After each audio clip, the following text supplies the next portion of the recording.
Hello, Hey we're guys, live. welcome back to Basecast. It's been a long 2 weeks. We took a little bit of a break, but we're back as always live on Tuesday nights. Just a quick introduction. My name is Tijs. I'm from NJRC, and then on the other side of my screen is James from RC Boss, and obviously the channel you're watching right now, Base. So yeah, this is our live podcast every Tuesday night, all about RC drifting. And yeah, so the last couple times we've had a few topics we were talking about, but today we kind of want to do a question and answer special, a Q&A special. So if you have any questions for us, yeah, feel free to join in on the live chat. That's also always going on YouTube. So put any questions in there, and we'll see which ones we can get to throughout this episode. And as always, we also have some product news, some stuff we've been working on. So yeah, stay tuned for all of that. Yep. Well, I guess we should probably start with I had a nice package arrive today, which is always good. Some lovely bits from Overdose, which, to be fair, they didn't take that long to arrive. I was a little bit slow in getting them shipped to me, but they arrived in about 2.5 weeks, something like that, which isn't, with the current situation, is pretty good. But I'm definitely most excited for the new spring set. Springs, yes. We talked about these recently. It's been a long time since the titanium springs were released from Overdose, which were, I want to say 2013, maybe, if I remember right, something like that. Anyway, Maybe a little bit later, but yeah, it's a while ago, at least a couple of years, that's for sure. Yeah, so it's like 2013 or 14 for sure, and they have been selling for crazy money over the years because they only made one batch, if I remember right, possibly 2 batches, but I'm pretty sure it's just one batch. And the retail price on them was pretty expensive anyway, but they ended up becoming one of the rarer items, let's say, from Overdose. And even now I've seen people asking crazy money for them. I used to have 2 sets. I sold them because I got offered insane money for them. And they're more four-wheel drive spring rates. They're not that applicable to rear-wheel drive anymore. There's a couple of pairs that are half decent still. They're still usable for sure, but there's better options out there. So I've been using HRC springs, I've been using Infinity Roll springs, I've been using top line springs, things like that over the years, as well as the stock arm springs were pretty good. But now we've got a new set, and I actually have 2 sets because I want to be able to run the same spring rate front and rear if I need to, or the same springs on 2 cars, depending on what's going on. So yeah, as with everyone, I'm not going to get to test these for a little while, I'm sure, but I'm super excited to try them because, as everybody who knows me knows, I like to buy spring sets and try them out and test them. But yeah, you didn't buy 2 sets to put one aside and keep it new in the pack in No. these prices also skyrocket. No. These will definitely get used. They're going to stay in the packet until I get to a track, because otherwise I'll mix up I'll end up losing one or something like that. So I'll open them when I'm at a track or when I'm installing them on the car. But yeah, they will be definitely getting used, and I think they're going to be readily available, because the problem with the titanium spring set that made them super rare was that they were incredibly hard to manufacture, and they had far too many rejections, quality control rejections.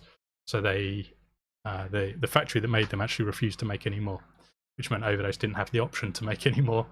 And so these are not titanium. Were they produced by Swift? That's what I remember. I believe right? So. I believe they were. Or is that just a rumor? No, well, I remember asking the question, but it was 6 years ago that I asked the question. So I think the answer was that they were made by. I don't know if Swift actually makes their own springs. I think they might be made by the company that makes Swift springs as well. Supplier for Swift. Yeah, like a proper full-size car manufacturer, spring manufacturer, so similar to IBAC in Europe. And yeah, so I'm super excited to try them. I'm also really excited to try out the single-piece front axles, because I've heard some very good things about them. And yeah, are they aluminium? Yes, yeah, they are. Well, you can see in the picture. I was going to hold it up to the camera, but with the autofocus, you're probably not going to get it. But in the picture, you can see what they are. So they're a single piece, with a special nut that is used, which I'm assuming, I haven't, like I say, these only arrived yesterday. I haven't unpacked anything yet. But you screw into the nut from the back, a bit like the wrap-up option where they use a screw to fix. So they should be pretty good. And one of the things that Overdose are very known for is their free spinning front wheel bearings for sure. So I went for the 4mm option, not the 6mm, purely because I've got wheel spacers, so I can turn them into 6mm if I need to, or at least I can turn them into something close to 6mm. I'm sure it'll be 1.5mm, something like that will be okay, and then something on the wheel if needs be. But I'm looking forward to getting them installed. I've only got one pack for now. I did intend to get another set for my Vacula, but to be perfectly honest, since I don't know when I'm going to get to use it, I've decided to hold off and just get the one set for now and try. And then I also got one. What's the benefit of the axles? Is it just weight, or is it also... I think it's mostly weight. I don't know if... Well, I don't think you'll be able to see, but they've actually got holes drilled through them, and even in the packet with the other parts, they're incredibly light. It's not somewhere that you expect there to be a lot of weight when you're looking at front axles and hub X's and stuff, but they feel particularly light, and I think it's just adding more precision. Instead of with the standard axles, you've got a hardened steel axle that goes through the bearings and has a like a collar, like a spacer in the middle to separate the bearings, whereas this is all one piece.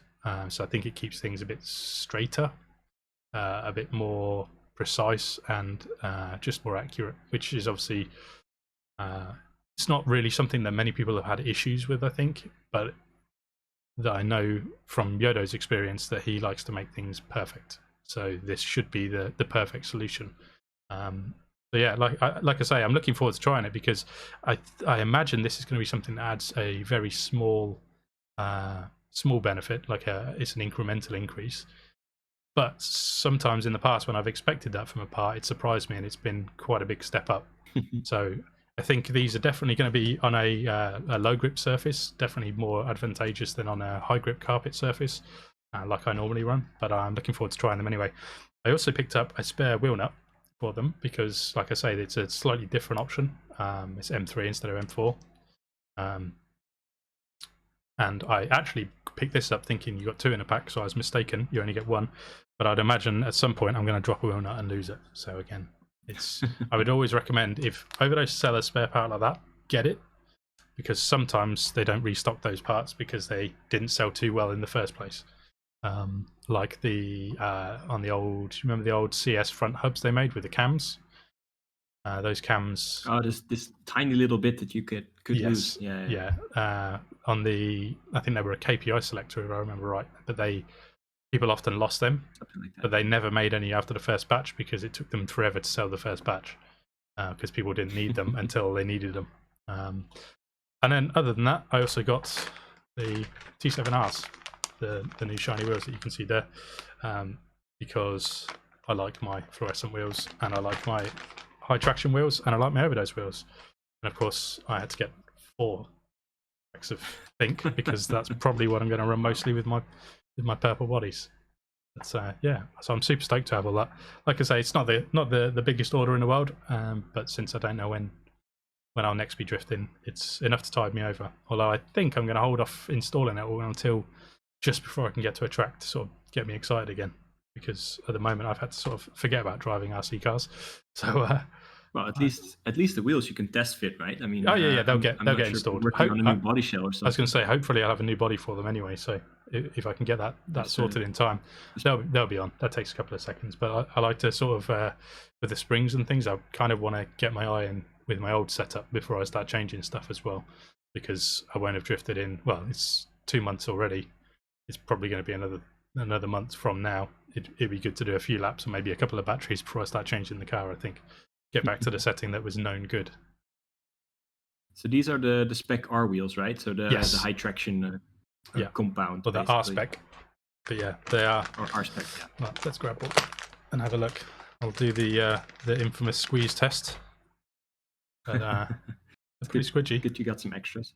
Yeah, there you go. They're not too... What's the offset on them? They're all 7. They're only available in the 7mm. Which, to be honest, kind of works, because that's what I've been running anyway. So, and another good reason for having the 4mm axles instead of the 6, because otherwise it gives you body options. Yeah, I will get the 6s at some point, because I've been running 6mm hexes since Overdose released them, and before that I was running 4mm with 1.5mm spacers, so I was running 5.5 before they released them anyway. So it's 6 is definitely usable. and I think most people with a GARM 6 would probably be bang on. But I've also fancied going back to 4mm anyway, just to test a lower scrub setup, because it's been a year and a half, 2 years since I did that. But I always used to run it. Always used to have a super powerful front end feeling. So I'm looking forward to playing around, and I'll get the other ones on order at some point when I'm more likely to be using them. I think saving a bit of money while we're on lockdown for sure. Although Yeah, exactly. I got stung on import duty, unfortunately, so it wasn't the cheapest order anyway. But yeah, Overdose usually never is, so it's not so bad. The springs are reasonably pricey for what they are, but you do get 6 pairs, and there is a chart that's on my Facebook page from last week or the week before that shows which spring is recommended, or where they position them in terms of high grip, low grip surfaces, because there is actually 2 different coil thicknesses in here. I forget, I think it's 1.1 and 1.2 if I remember right. 1.1. Okay, so it's not a linear increase then from no. So you basically get 3 pairs that are linear increases, but they overlap a little bit in the middle. And there's basically, so you get 1.1 with 3 different numbers of coils, and then a 1.2 with 3 different numbers of coils. So you've got lots of options, and judging from my experience with Overdose and their knowledge of springs and dampers, I expect them to be pretty much bang on, for the GARM for sure, but also for pretty much every chassis that's out there, unless you're running something that's 2+ kilos. They might be a little bit soft for that, but for the most part, I'm expecting good things from them. Which is why I bought 2 packs, because I'm fairly certain they're going to be the go-to spring. Maybe you'll need more if you put them on both the chassis. That's quite likely. At one point on the old titanium springs, I had 4 sets, so we'll see. Wow. But so what have you been up to, Tijs? How's the crown coming along? It's coming along. Last episode I mentioned that I ran out of paint, so that took a couple days to get in. And really, I haven't been too busy with RC stuff. I'm mostly been building some lamps and stuff. If you watch my Facebook, it's yet another hobby. It's nice to switch it up every now and then. But yeah, the crown has progressed a little bit. So I finished most of the paint work on it, and I did some other stuff. So cool.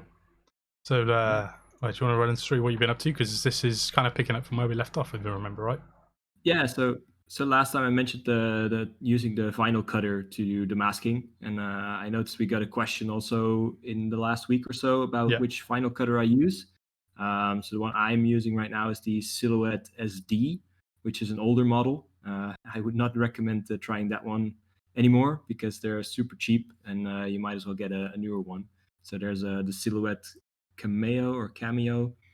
Which might be a better option. Yeah, but I have the Cameo 4, and it was super easy to set up. Yeah. It seems really reliable.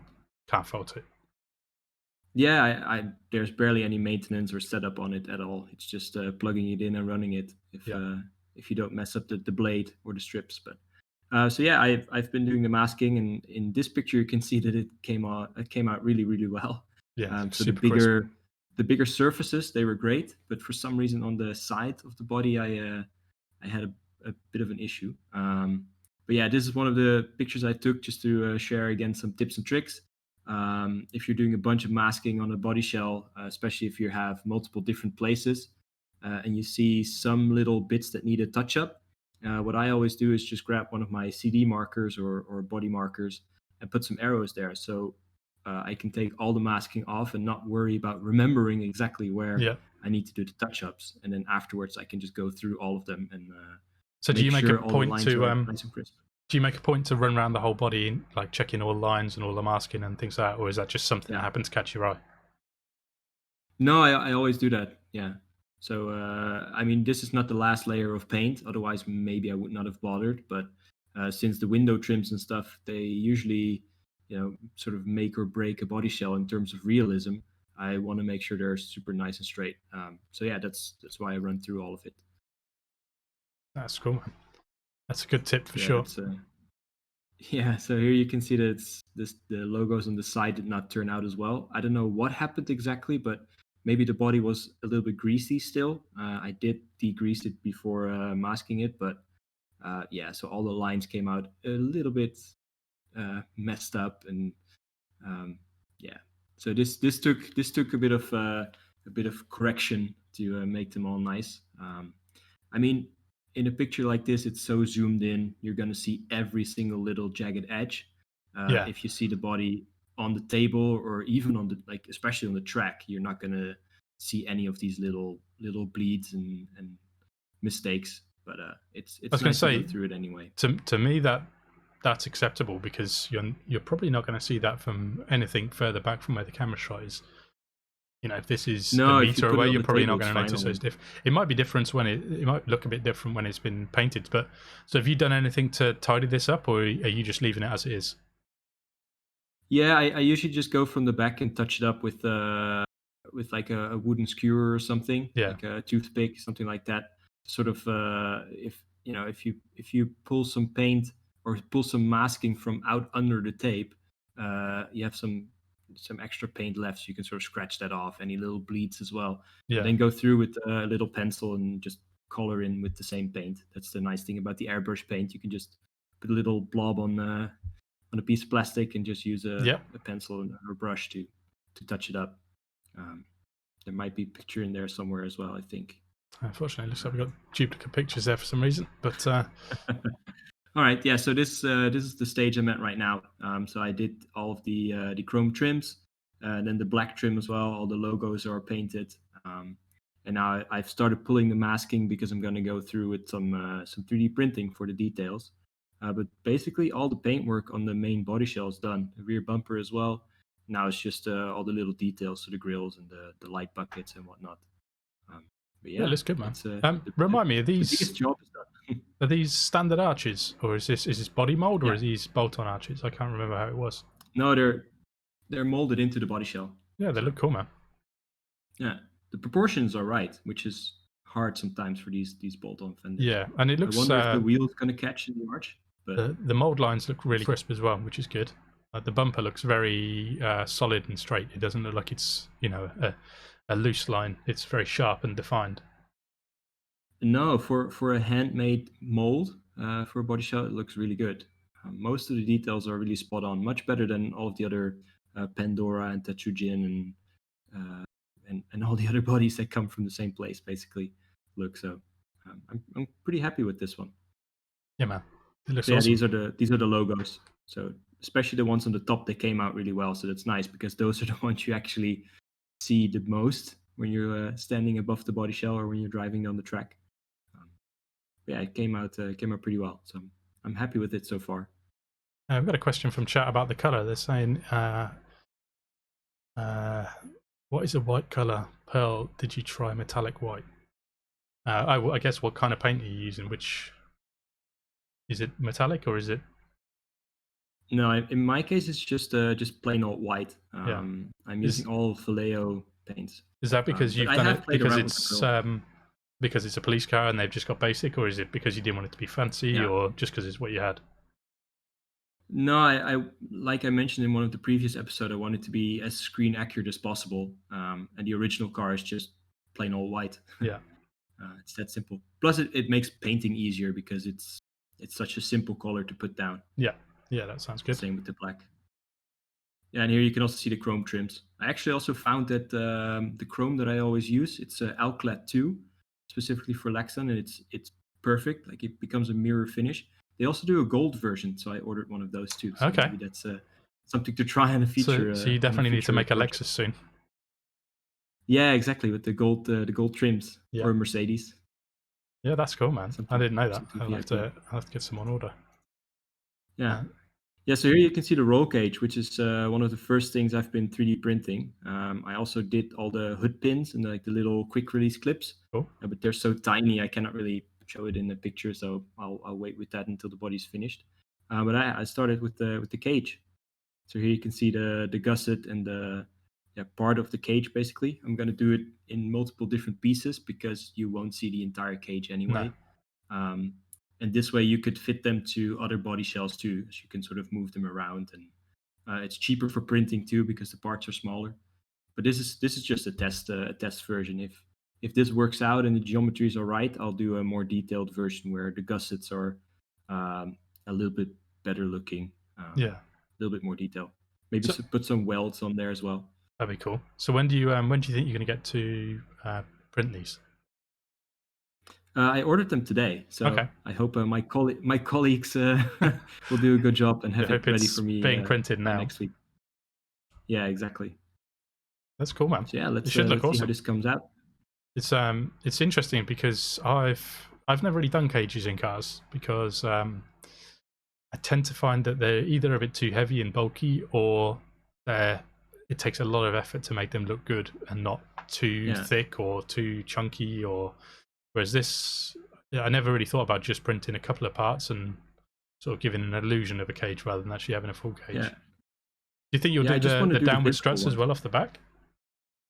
Maybe. I haven't really figured out where to mount them to, because I can just mount them to the roof, and it's Yeah, just two bits sticking down. yeah, But especially with where the motor is placed in some of the yeah. chassis, it might not be the best position to have Yeah, the cage go through. and it'll need to watch the spur Um, gear on a lot of cars and that kind of thing as well. yeah, and they're also not so visible. I mean, often you see people putting the cages right against the rear window, but that's not actually where a real roll cage sits. No, So yeah, or but very especially rarely at with this least. car, I mean, these gussets, they're so visible on this car. Yeah, I kind of wanted to have it there because it's such an obvious detail. yeah, it should look good, man. So hopefully we'll have some more updates next week then. Let's see how far I get, how Yeah. much time I have to do it. Well, I guess we should move on to the news or product Yes, news. there's quite a lot this week. Yeah, Over, well, including 2 weeks basically. yes, I was going to say we are kind of catching up a bit. So this was actually announced last week, but MST have surprised nobody and put out a FMX 2.0 KMW, which is good to see. The FMX is, I think, one of the most underrated chassis that's been released, particularly the first version. I found the FMX one to be far superior to the FXX one, purely Yeah, because it's had really good agility and just a better feeling for me. The weight balance was much closer to what I like. So it's really good that they're doing the 2.0. It does feel a little bit like they could come out with something a bit more interesting. I'd like to see a new chassis from them that's not just old parts mixed together with new parts, which is what some of these seem to be. Like unless I could be wrong, I haven't actually had one of these in my hands. Obviously, these are only renderings, but the gearbox and shock tower and stuff looks like the old style. It's got the new arms on, it's got the new steering on, and I'm sure there are some changes. There will be small changes, but I'd like to see them come out with something all new. But I do like they're doing it's the more like an FMX 1.5 basically. yeah. Yeah, it's basically all RMX at the front, and then MB suspension, and then it seems like the rest is mostly the same as the old chassis. But I could be wrong. There could be stuff I haven't seen. They could have remade things to just improve it slightly. The geometry will be very different out of the box, I'm sure. I do like the carbon front bumper plate. It looks kind of cool. Yeah, that's definitely new, right? Yes, I yeah. haven't seen that on any of the other ones. No, I've never seen the lower carbon. It does look like it's a detachable piece, which is kind of cool, but also a bit unexpected. But I guess it just gives a bit more ground clearance for the front edge of the bumper if that's mounted on top, like a plastic one would normally be, rather than having the chassis deck extend out and then clip on curbs and stuff. But yeah, I think that part looks kind of cool. I'm assuming it's going to stay naked. They're not going to put something else over the top. It looks like it's got a place for body posts, and that's about it. But they've taken the time to put an MST logo on there on the rendering, so I'm assuming that's meant as a sort of dress-up item, which is kind of cool. I think since Overdose did the aluminium lower, it's made me notice how ugly the plastic bumper braces are. Maybe this is a bit inspired by the Rev D carbon fiber bumper as well. I think probably. I think, and also the whole lightweight craze. If you can show something is carbon, it's got to be lightweight, right? But yeah, it should be fun. Although to be fair, the FMX usually is not the lightest chassis in the world. No, and especially since the KMW is full option. Everything's aluminium. Yeah. Is it going to come out in red, or is it just a render? I don't think they announced the colors, but I wouldn't be surprised if they did. I don't know. I'm not entirely sure. Black and silver seems to be their thing these days. But I wouldn't be surprised because there's probably some red gearboxes and things like that still available. And so it might be that they do a limited edition running red, or it might just be a standard part, or they might have just done red because it shows up the shapes better. But I suppose we should move on to one of the other views. But yeah, like I say, it looks to me like it's all RMX front end in terms of suspension and arms and everything like that, which is not a bad thing. The front end on an RMX works particularly well, and it gives you enough tuning opportunities in terms of geometry, so that's a good thing. Does look like maybe there's a couple of tweaks in terms of the gearbox and things. I could be wrong. It's been a while since I had an FMX in my hands. There's a look at that front bumper. There's the new bumper plate, yeah. Yeah, and are the suspension mounts also different? They do look different to me, yeah. And they also, I mean, that looks like it says minus 3.5 to, can't see what that says. Wow. To would be super 5 something, but I can't see that being, maybe it's minus 3.5 to minus 5. I'm not sure. It looks like you can flip them upside down. I was going to say, it looks like you can change it to, that would be a very helpful thing. There's been a couple of companies that have done that in the past, and it gives you some good tuning opportunities, and removes the need for spacers in some situations. Sometimes you still have to use spacers because it's not the exact gap or distance that you want it set to. But I think it looks pretty cool. Now you have a flat surface to put the spacers on. Yeah, it's at least it's a good option to have it like that. Yeah, and it looks like it's coming with the MB aluminium rear suspension, which is good, and was one of the criticisms of the RMX KMW because it launched before the aluminium. And a tiny little 40mm shaft. Double joint CVDs or not? With the double joints. Or is that just a... Nope, it's double joint. No, well, they might not do it in the final production version, but it's definitely in the rendering. I'm not a fan of those. No, neither am I. I've broken so many of them already. But I guess maybe it's because of the active toe, and they want the ability to, not stress the shafts with the different operating angles. But from my experience, I've never had an issue with a single joint in those situations. So we'll see. There's a reason they're doing it. If there's not too much steering angle on the rear, then maybe it's better. But yeah, I've broken quite a few on the front of four-wheel drive cars. Yeah, and over the years, and they're just an added complication. And there must be a reason. The guys who design these know their stuff, and every time I've driven one of their chassis, they've been very, very, very good, especially out of the box.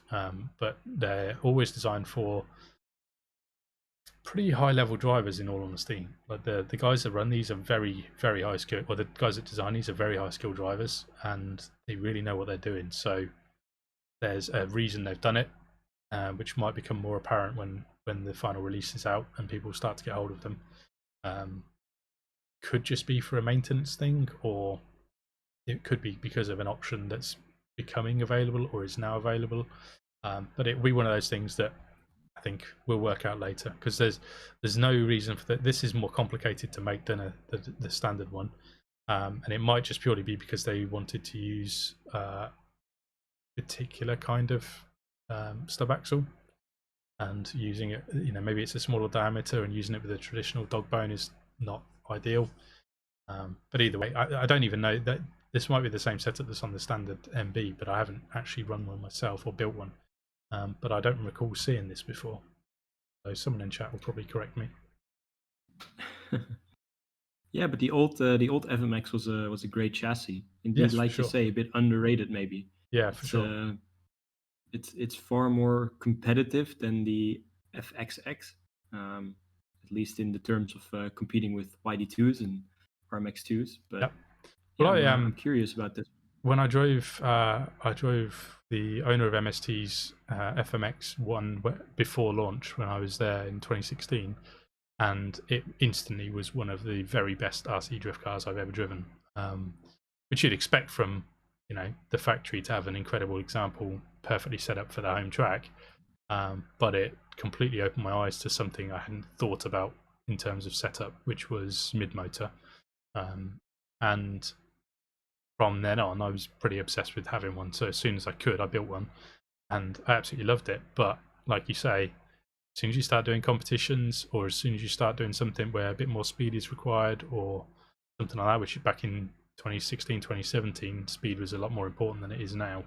The FMX just couldn't keep up with in competitions, and then pretty much straight away, as soon as I could, I ended up on the GARM and with the Vacula too. So they're more my cup of tea. But the FMX is excellent, and I like that they've carried on doing the FMX, because when they did the first one, it didn't sell that well, so I thought they might have dropped it and just stuck with the FXX or RMX and RRX options. So I'm happy to see it still going, and hopefully these will sell pretty well, because I'd like to see MST come out with something completely fresh. Because if the KMWs are essentially the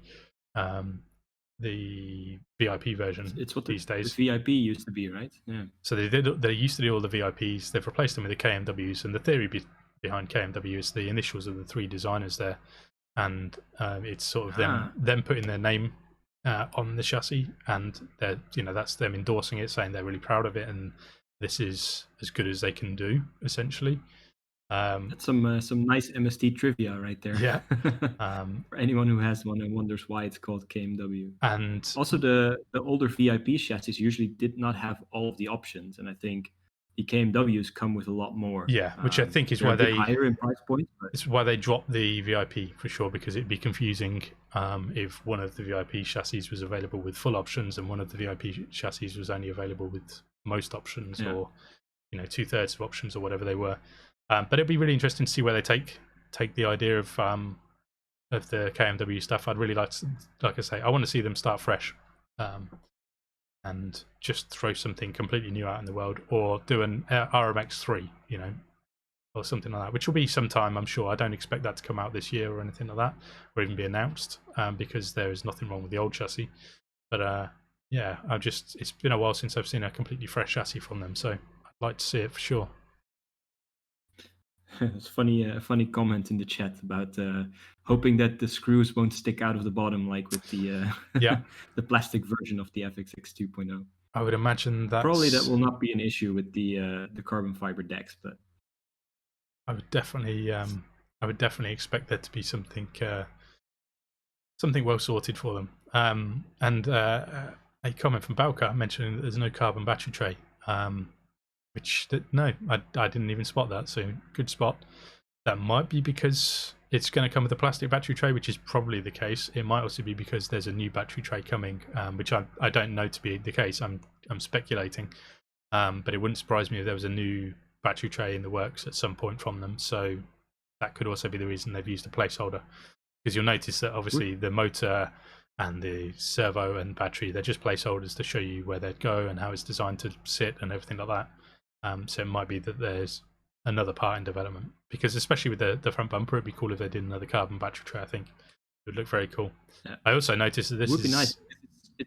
It's a universal part that will also go on the RMX 2.0. It will go on even on the plastic versions. I think the battery mounts are exactly the same. Well, they use the same parts, so I'd imagine so. Yeah. I did also notice it's silver carbon, which makes me wonder if they'll do a black carbon option, because they did with the FMX1. The FMX1 was available with silver or black, and in purple, red, and silver, if I remember right, aluminium. Yeah. So yeah, it'd be interesting to see how they go. I would definitely like to drive one of these, without a doubt. But I don't know. I think we said they're releasing in July, if I remember right. Which I thought I'd written that down, but I might be mistaken. I think it was July. I've only seen the release date for the next item we have on the list. Yes, which we'll move on to. I could be wrong about that release date. I might have made that up completely or mixed something up.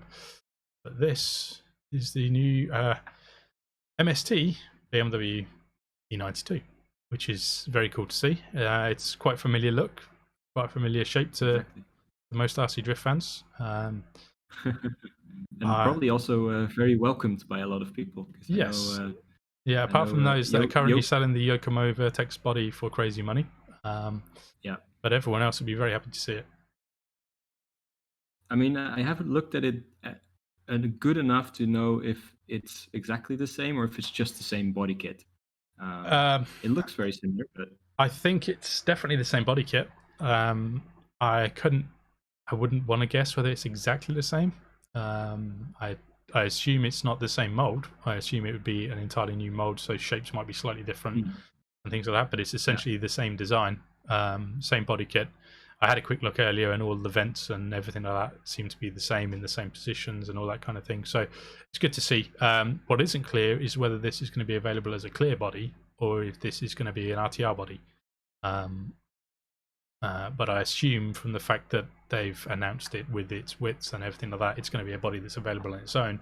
And I would assume it's going to be not pre-painted. It's going to be clear, only because this is releasing in June, if I remember right. Yes, early June. And well, last time I was over at MST, I was there in March, and it was already getting to the point where it was too hot in Taiwan for them to paint bodies because the paint wouldn't cure properly. So I'm assuming due to the seasonal launch of this, it's going to be a clear body that you have to paint yourself, which I think is what people actually want anyway, in all honesty. it's a bit on the narrow side, right? But I mean, Yeah, what's the width? that's what the older one was as well. It's 193, 196 front to rear, and a 257 wheelbase. So it's a touch narrow, but I actually don't remember the Vertex BMW being that narrow, but from Yokomo, but it must have been. And I think this is one of those. It could be that they change the arches slightly, of course, from MST, which is something they do a lot with all the other bodies as well. Yeah. So far, all of the bodies they released, they look very familiar, but they're always slightly different. Yeah. So I'm sure that in this case it might be the same. Yeah, and it might also be that the measurement isn't the most precise, which is quite often the case with body shells. A lot of manufacturers yeah, and it depends how you cut the arch. Sometimes if you cut the arch exactly on the line, you get a pretty wide body, but if you cut it like half a mil higher, the curve is there that brings it in a lot, which sometimes has been done intentionally for manufacturers so you can make it fit your wheel or your track width a bit better, and sometimes it's a bit of an oversight where the lines lead you into the wrong place and you end up with a narrower body than they intended. But MST bodies have been pretty good quality from my experience, so I'd expect no less from this. They are, I would assume this is going to be an RTR option for the RTR chassis they do, which I think is a cool one because it's wider than some of the others they've done with the narrower Tamiya bodies. And I think it's a cool body. I mean, the Vertex Yokomo body hasn't been around for quite some time, really. You still see them occasionally, but in terms of being readily available, it's been a while. And actually, even when it was out, it wasn't the most popular body, which is why it became discontinued, I assume. But I think it only became popular because it was discontinued. Yeah. I mean, Matt used to run one at Seoul RC, and he struggled to get hold of that, and that was probably 2014, 2015, something like that. And there's been a few for sale since then, but the money people have been asking has just been insane. So I'm not a huge fan of when people massively mark up items because they know it's difficult to get hold of. We saw that with the Speedway Pal FC. I mean, I paid crazy money for one because I needed to get my hands on one. So it's good to you see those re-release. Although I did see that they sold out very, very, very quickly.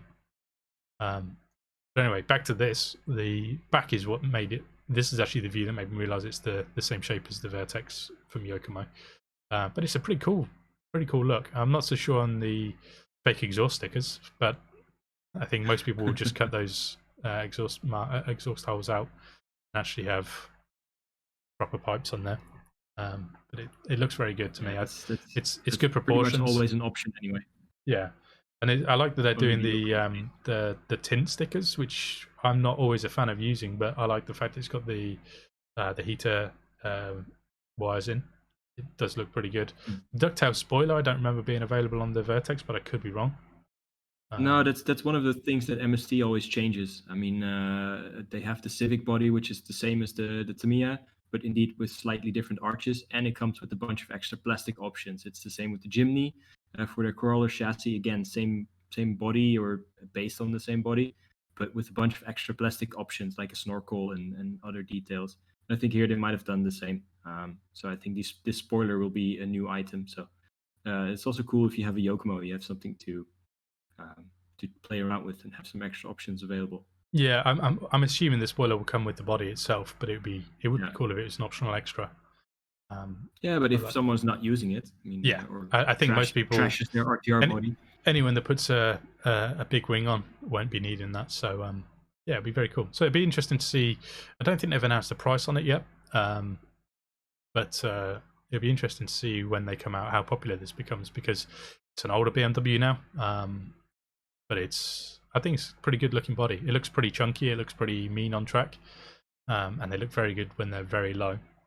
Which this particular, well, they've got it in grey as well. I just remembered, but these aren't particularly mounted low, at least not on the front on that one. This is more the RTR stance, basically. Yeah, which is probably good for them to show, Yeah. because this is how people should mount it if they're new, so then they won't run into rubbing issues and breaking servo issues and that kind of problem. But I think it's good. I don't know. What do we think, chat? Do we like it? Anyone think they're going to pick one up? Because I don't know. I'd be tempted. It's an interesting body for me. Like I say, it's not one you see very often. So, and I think you can do a good job of making these look pretty cool. But, oh, for sure. There's a few guys who've done the Yokomo one like a long time ago, and they looked absolutely amazing. Yeah. Maybe someone even has a Vertex sticker set left over, so you can yeah, you can go for a replica. They're the good thing with these bodies actually is they're kind of slab-sided almost. I mean, they're curvy, but there's not too much detail down the side, so it's good for doing good liveries and complicated paint and sticker sets and things like that. But I think I don't know. I think they're interesting for sure. Next up, we've got a new product from RevD, which I think probably would be the company that's had the most new items on our live stream so far. They seem to be bringing out a lot of items. This is a collaboration with the Japanese company Hightech, which should be good. I'm running a Hightech charger at the moment, which I've been pretty pleased with. This is also sold in Europe as a Sky RC charger. And multiplex, I believe, as well, right? Hightech. That's more of the Hightech multiplex, and then Sky RC. Yeah, well, it's Hightech is multiplex is Hightech. They're the same company. Yeah, because multiplex is what they sell here for the aeroplane stuff, basically. Yeah. So this is I forget the model number, but it's like an S100 or something like that when in Sky RC. This is the X2 V Compact from Hightech and RevD. This should be a very good charger, I think. It's very small. It's pretty lightweight. It's dual channel. Basically everything you need in a charger, or I need in a charger. I think it probably does up to 4 cells looking at that.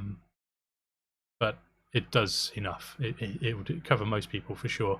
It does, we've got a list here. It does LiPo. It might struggle high voltage. a little bit with the it might struggle a little bit with the bigger batteries, because I saw the charge ports are 50 watts. Yep. Which is on the edge if you're using full size lipos, especially nowadays. Yeah. But any shorty, something under 5,000 milliamps will be fine. Yeah, I think it does say it's up to 5 amp, but that's fair. Most people are running shorties these days, or a lot of people are running shorties these days, which I think is what people are starting to build chargers for. But it does all the usual stuff. So it does LiPo, high voltage, LiPos, LiFe, lithium ion, NiCad, all the usuals. I think this is really only the kind of charger that someone running a LiPo and maybe with a Life battery for their transmitter.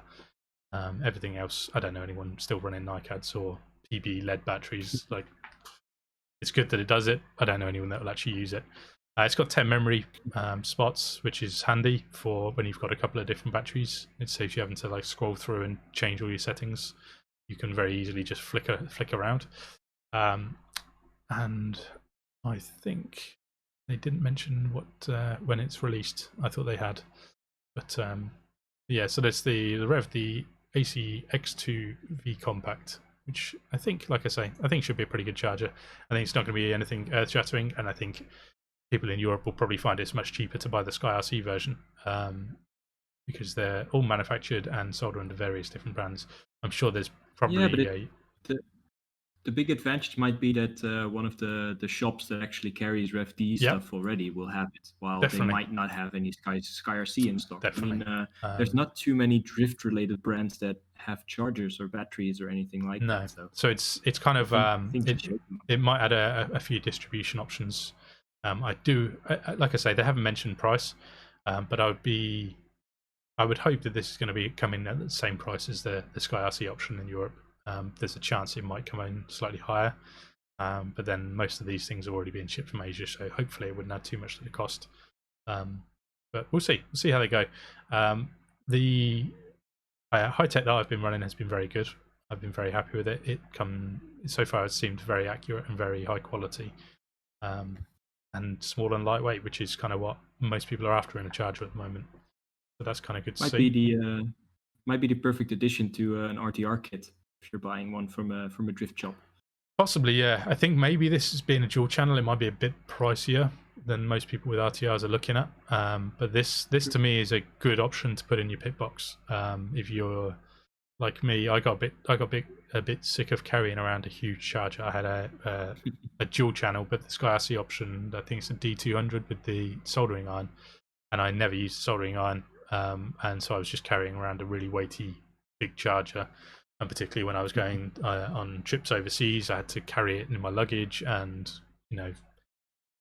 switching to smaller chargers. When you're on a weight limit. And also just when you're carrying it in your backpack along with all your tools and transmitter and all that kind of stuff, when you're international, it's just nicer to have a smaller charger that takes up less space and weight. So for me, if you can have a small charger that's accurate and reliable, that's kind of win-win. But we'll see how they go. Like I say, I've not tried this particular one out, but I would expect it to be good enough for 90% of people. But we'll see. And then next up, or last up, really, for product news, EasyMade have announced a load of new chassis skins, I guess you'd call them. Yeah, so we've seen EasyMade before already with their Infinity Q50 body and some of the crazy spoiler mounts that they do. But yeah, they came out with, I think it's 27 designs of these new chassis skins, so plenty to choose from. And they have like a special coating or a special layer on top, so they don't scratch too quickly. And especially now, actually, with people running their chassis outside with all the tracks closed, this is quite a smart option to put one of these on there. I also have a skin on mine, just in case you're running on concrete or carpet, you're not scratching up the whole bottom of the carbon fiber. And I think it's like it's all Japanese-inspired graphics, which are pretty cool. These are some of my favorites. I really like the Godzilla on the left. But yeah, basically everything is sort of Japanese inspired. So there's some Gundam, there's some traditional Japanese tattoo styles. I didn't grab them all for these pictures because there's a lot. 27 options is a lot. But they're not cut, they're not pre-cut, so they're wide enough to cover most chassis decks, and long enough to cover, including 275 chassis, which is great because some of the older skins that I've got before, they were always just long enough for my normal chassis, but if you have 275, it would not fit. But this does, so that's great. Sorry, Rob, I've just seen your question in chat. He's asking which charger I'm running. I'm running a Hi-Tech X2 Black, I think it's called. I actually can't remember the exact name of it right now, but it's a dual port small option. But I'll put it in the comments below when this video is live on YouTube, so you can see that. I'll check in just a bit. But yeah, back to these. I think they're pretty interesting. I don't think there's a price announced yet, is there? They're just under 15 euros. Oh, there we go. Yes, there is. So it's quite reasonable. Yeah, it's very reasonable. And they'll be available at drifted.nl for and probably any other EasyMade vendor as well. Yeah. Have we got a release date for them? Are they available now, or is it? I think they are available for pre-order right now, but they will be coming out soon. Usually these EasyMade products they're available really quickly after they're announced, so that's great. Yeah, and I mean, Anton, the guy who runs this, he's great with all the graphic design. So yeah, for sure. I mean, I'm right up his alley. I'm not a fan of running a skin personally on my chassis deck, but these are the best looking ones I've seen for sure. Normally, for years, people have run like graphics that look like the bottom of a DTM car and things like that with all the exhaust pipe and stuff showing. And I'm not so keen on that style. Or they've just, when it's just patterns and stuff, it's kind of cool. But this is kind of interesting because, especially with there being so many options, it's not just 2 options, so you're not going to bump into somebody with the same option on their GARM the same as yours or something like that. These are and plenty interesting of enough different and cool colors. enough. So you can sort of match the color as well to whatever chassis you have. The one that always triggers me is the sticker bomb bottom. Yeah, Bottom of the chassis. Oh, that was kind of okay and kind of cool in 2010, but I've seen so many now that Yeah. it's just a bit dull. But yeah, these look great. I think I'm not a fan of it anymore. the only thing that I'd be a bit worried about with these is making sure you fit them straight, because they're kind of symmetrical designs, or they're clearly not designed to be mounted wonky. You want to make sure you take your time and line these up perfect. Well, yeah, just put your chassis deck on top of the graphic and sort of draw the outlines so you know where to put it. Maybe pre-cut it partially already before putting it on, but maybe at some point, if anyone would be interested, we can show how to do it quickly and I'll neatly. let Tijs do that, because that's something I would definitely mess up. But I'd imagine you could just, before you peel the backing off, you could lay your chassis on this and essentially find a center hole or something like that to pierce, to give you a center. Yeah, I always used to just put it on there and draw like a line around the chassis. Yeah. And then if you line it up perfectly like that, you end up cutting that bit off anyway. So yeah, you don't end up with lines on the chassis. Not a bad idea. Moving on. More news. I was going to say product news, but it's not really product news. But no, there's some stuff going on hold. Yeah, so tracks seem to be opening again. I think this might be one of the first that I hear of that's back open, or it will be back open at least. So Tory circuit, I think a lot of people will know it already. It's the circuit that Michel from the D110 Worlds used to run.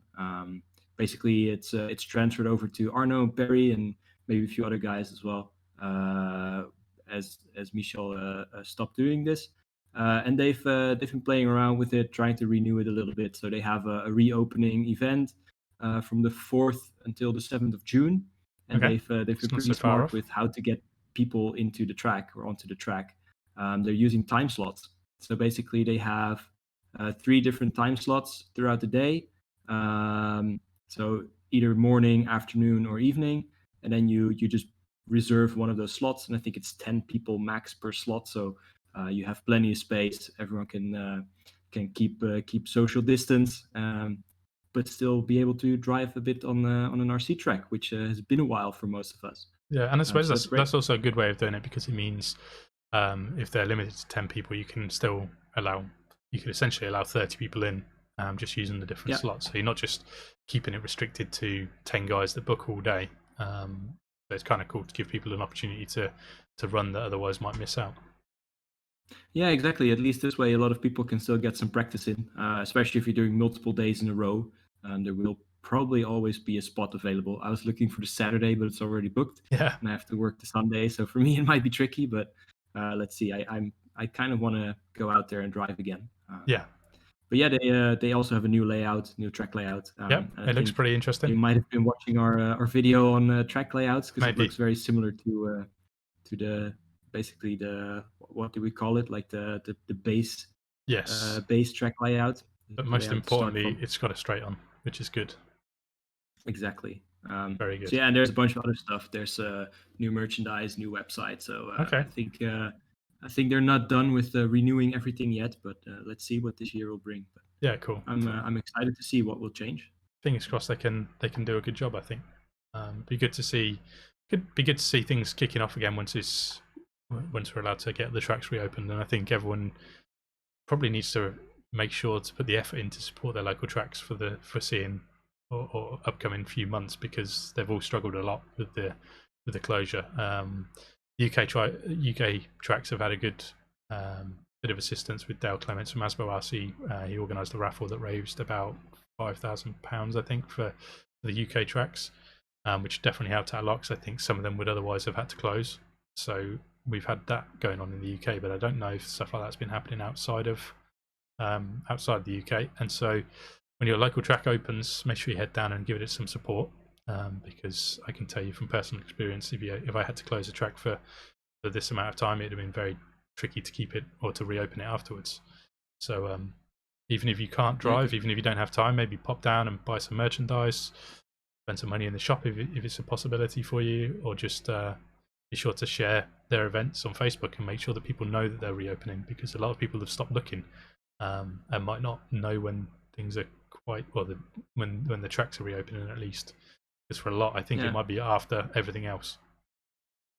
Yeah, and these guys actually, they have a new thing as well that's quite common in RC racing clubs, but I haven't really seen it much with RC drifting clubs. But they're really turning it into a club, which means you can get membership as well, which might be another solution to sort of saving your local track. If memberships would be available, maybe you can already get the membership and sort of that way support the track and basically get the benefits later in the year or something like that. Yeah, personally, I think it's the way to go for drift tracks these days, because I don't know how many people outside of the industry directly will know, but RC drifting is a very seasonal hobby, and in the summer months it pretty much dies off for most tracks. You know, a track that would in the winter see 30, 35 drivers regularly on the weekend might only see 5 or 10 during the summer, and it really impacts how they can budget throughout the year and putting on events. It's very difficult to attract people because when the summer comes around, everyone gets on their motocross bikes, mountain bikes, go fishing,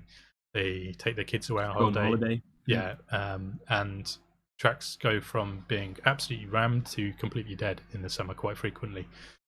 So for me, I've thought about it when I managed to open another track, and membership is definitely a good idea, because like you say, it allows customers to support the track even if they can't attend it, but without committing too much. You know, there's discounts and things that are offered in reward, and it works both ways. Customers get some benefits, tracks get some benefits, and I think it's definitely a future that more tracks should probably look at, to be perfectly honest.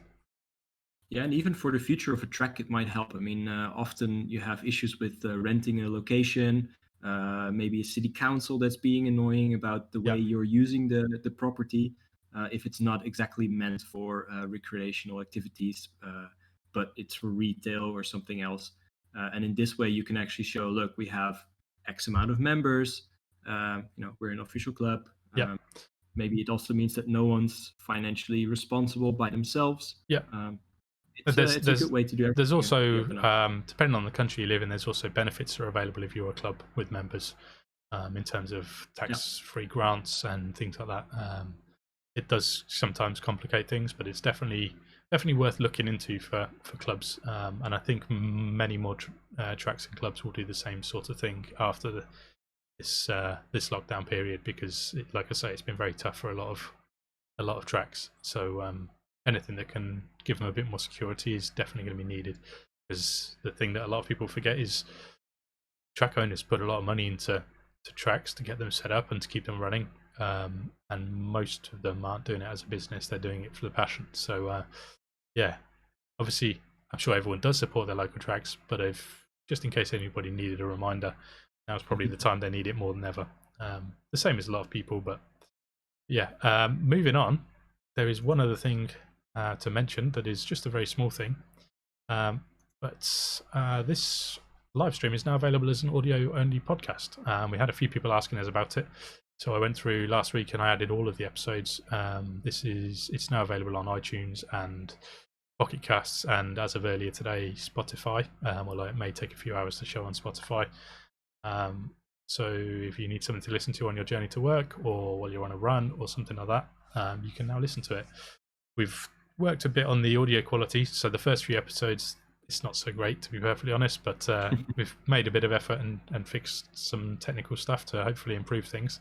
But obviously this is designed as a YouTube live stream, so we have the images and we have the cameras running all the time, so you're not going to get the full experience. But enough people asked me that I decided to go for it. It's obviously all free. We don't get any benefits for it. We don't get any money from it or anything like that. But I thought we should mention it. I believe the description below has a link. I can't remember if I actually updated that. If not, I'll do it afterwards. Yes, it is. The link is down there. if you can't find it on your favorite app. But yeah, so I thought we'd just mention that because people might not know I did it if they missed my Facebook post last week. Yeah, it's one of the things I always like about the podcast, that I can listen to them at work. If I'm watching a YouTube video, that might not be the best thing to do, but Yeah, at least an audio podcast you can just put on and keep working. yeah. So yeah, if anyone wants to do that, you can right now. So, and then look at it this way: if the first episode you already like it, it only gets better after that. Yeah, that's definitely a good way to look at it. But yeah. Well, I guess that's us covered with the news. I think we've got a couple of questions. A lot, this time. Yeah, there's more than I expected. But I think we have a couple of questions. In fact, do you have them there?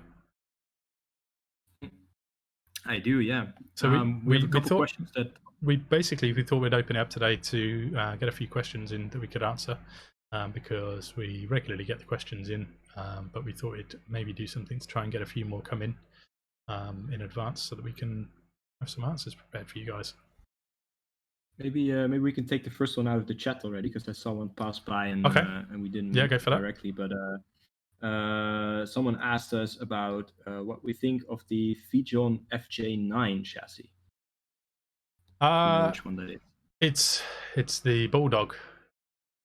Yes, and I forget similar. I'm not sure it's exactly the same, but it's the fake version of the Bulldog, if I remember right. I'm trying to remember which way around. It's the one that sort of looks realistic with all the extra carbon fiber bits and the yes, and the fake engine parts and the strut towers and stuff. So Doctor Circuit in Japan, there's a few guys there that really like these, and actually Mori-san, the owner, told me that the is it Fujon or Fujion? Fijon is actually the better option. It's cheaper and better quality, which is interesting. I don't know how valid that or how true that is, but that's what I've been told. So I'm not a big fan of it. It's not a chassis I would ever buy, because it's overly complicated, and if I wanted a chassis like that, there's other ones I'd go for.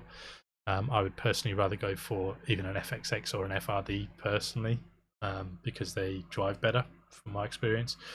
All the Bulldogs and the Fijons have a very similar driving style, which is a bit dull for me.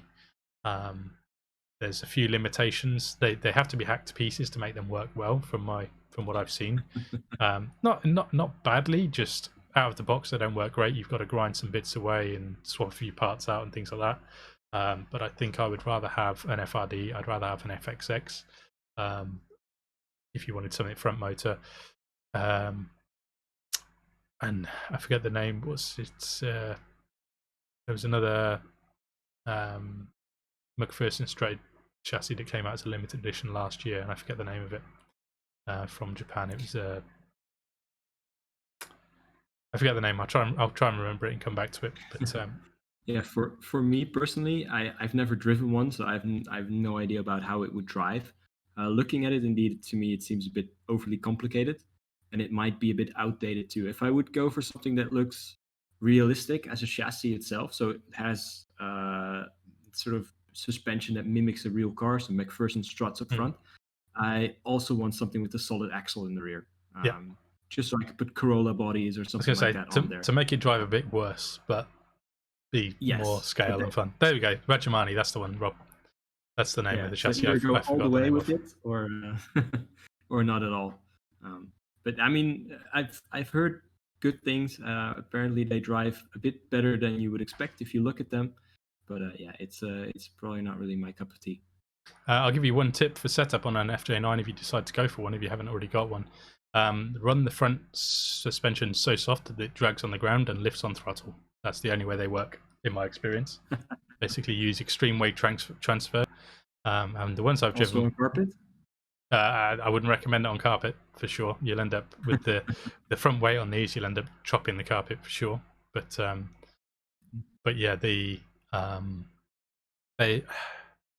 I've driven maybe 6, and I would say 1 was fun, and there were maybe 3 were okay, and the rest were bad. And they're from guys that really know how to set up cars, and when you drive their other chassis, they're really good. And they're just not my cup of tea. So let's move on. It's an acquired taste. Yeah. Yes, yeah. We also have a question that was asked already before we started this. Okay. Maybe in the meantime, if anyone has any questions, feel free to Yeah, drop yeah. them in the chat so we can get to it later. But Bauke, my teammate, he asked us, what do you guys think would be a good replacement for the D110 Worlds, which would have taken place just a couple weeks from now? And how can we keep the international community feel we always had, mostly because of the Worlds? Well, currently I don't see a replacement for the Worlds happening. Certainly not this year, with everything that's been going on. I think maybe next year something might be happening. There's a couple of options I've heard in the works. Something I'm keen to support. If anyone is looking to put an event on, I'm happy to be involved or to advise or do anything that's needed. But I think for now we might just have to accept that there won't be anything, particularly in Europe, for the next 12 months, unless something comes out of the woodwork after all this coronavirus stuff has died down a bit. But I think in terms of the community side of things, I think if people can make an effort to do an international trip still, like they would for the Worlds, you can just attend an international competition. You know, like we've talked about going to D110 in Sweden or something in Germany or France. Just get yourself an entry to another competition, because you can still go and see some good drivers internationally. And I think it's good for everyone to mix around rather than everyone being in the same event. Maybe people move to a different competition one time and then another competition after that. But some of those drivers, you know, if guys from Holland go to France for Grip Zero, or maybe some of the Grip Zero guys go to Holland for a D110 event or something, or D110 Sweden, and everybody just moves around a bit, and everybody still sees everyone and moves up. I'm planning to do another Cookies Weekender at some point when we know more about what's going on with flights and everything like that. I was intending to do the one we did in January and then another one probably in October. That might not happen now. Obviously, I just have to wait and see what's possible and options that we have, because I, for one, am not keen on flying on a plane and then sitting in lockdown for 2 weeks if I don't have to, and things like that. So we have to see what rules are put in place or restrictions, and also costs. You know, if flights suddenly become crazy expensive, that might change things. I would very much like for there to be a big competition again. The IFMA World Cup was one I thought was going to be happening, but that ended up not happening, it seems. Officially, that's even before the coronavirus. Yeah, officially that's only postponed, so it should still happen if that's the case. But the information I have on it sounds like it might not happen as it was planned. At least it might have to be rethought and start again with their planning. But again, I'd be super keen to be involved with that, ideally as a driver. But if I was asked to judge that again, I would definitely do it because it was a very good competition. But I think again, it just comes down to support. You know, if people have the opportunity to travel internationally, then maybe we can you arrange to meet some of your other international friends from another country at an event in a different country. You know, rather than just being the Dutch guys going to France, or maybe the Swedish guys go to France also. And then some of the British guys also go. So you just have, you know, a few guys from each country, and suddenly it's a really international event. And it also helps. Personally, the worlds is always a little bit too long. It's too many people, too many days, and because there's also such a high stakes competition on, you don't really have too much time to sort of waffle with everyone. Yeah. So I prefer to just do multiple smaller competitions throughout Europe. I used to do that in the past a lot more than I do now. Yeah. And that's where I got to know most of the guys I see at the Worlds. So it's not actually the Worlds that I know them from. It's from all of the local competitions. So I would highly recommend doing something like that. I mean, the one at Cookies we did very early this year was great. Yeah. It was 3 or 4 days, which was perfect because you have enough time to drive, but also enough downtime to sort of chat with everyone and get to know some of the guys maybe you haven't seen before, because it's also very easy to sort of stick to your own little circle. But I've also been to Milan in Italy, which was great, with quite a few drivers. I mean, I think we had around 100 drivers, so that's still quite a big event. Yep. We used to do Grip Zero indeed in France. And if you ask around to some of the guys who've been before, probably you will get some recommendations about which specific track or which specific round of a competition to go to. For me personally, I always went to the one in Rouen, which is in the south of France, and that was great because it was one of the biggest rounds they had. So there was a lot of people. Also, it was quite long. It was a nice place to go, and I mean, for me, those trips were actually maybe more fun than the Worlds. Yeah. Because they're, well, for me the World is also, in my own country, so maybe that makes a difference, but it was always a bit less of an adventure. Yeah, I think also Yeah. the thing to consider as well is if you go to an international competition, if you can go with a bit more of an open mind and you're not devastated if you don't win it, you're going to have fun. Yeah. Even if you get there and the track's not the greatest, or the surface isn't amazing, or the pits aren't amazing, or whatever it is, if you just go there with the intention of meeting people and having fun, you're going to have more fun than if you go there to win the competition. And when everybody does that, that's when you get the good atmosphere at an event. When everyone is just there to enjoy themselves, that's when it's a fun event. When everyone is out for themselves and trying to win and get an advantage or not share information or something like that, that's when you end up with a really boring event.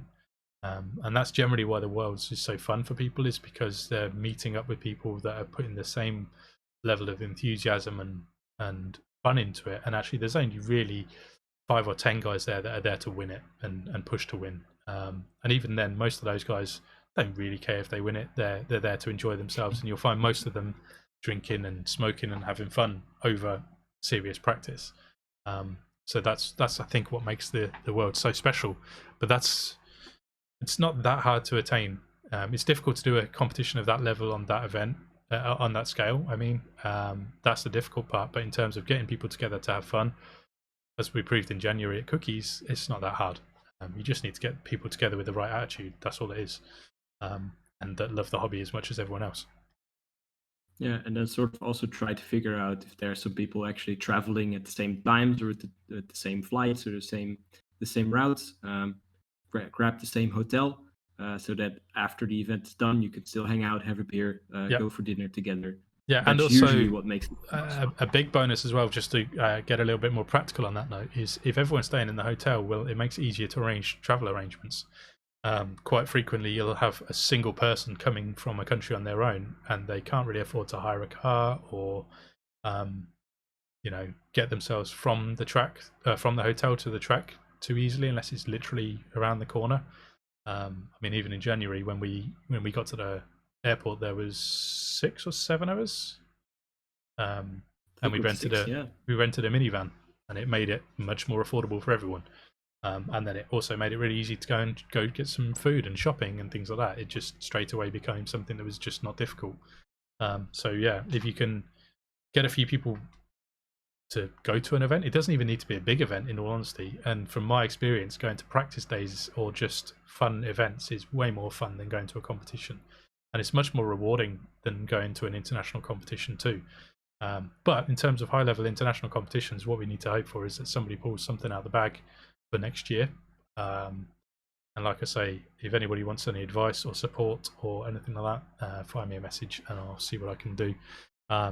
Particularly if they're somebody with experience of hosting events, because there's quite often people with good intentions to put on a big event. I must have been invited to maybe 25 competitions to judge that just didn't happen, for whatever reason. So yeah, it's not always the easiest thing to do to put on a big event, and I've looked into it myself to put on an event of that scale, but unfortunately the cost is very high, but also the time investment is quite incredible. And I think people didn't really realize with the Worlds how much time and effort that Michel and his family put into it, because it was many months of organization and meetings and planning, and even it's 2 weeks on site essentially to set up, build it, run the event, and then pack up, and then essentially with no pay. So you need the dedication, and it even costs all your holidays from your day job. Yeah, and you're there for 2 I think weeks. anyone who decides to do anything like that needs to be sure they're going to do it and that they want to do it, because they'll have to give everything, in terms of effort, in terms of finances, and also just be prepared for people to not maybe be so grateful. because that's often the case. You work your backside off, and then people will complain about a small thing. And I've been the guy that complained before when I was new to all of this. And then you realise as you put the effort in, it's not difficult. It's not easy, and it can be quite difficult. We maybe have Across Games Europe to look forward to later this year, although I'm not sure it's happening.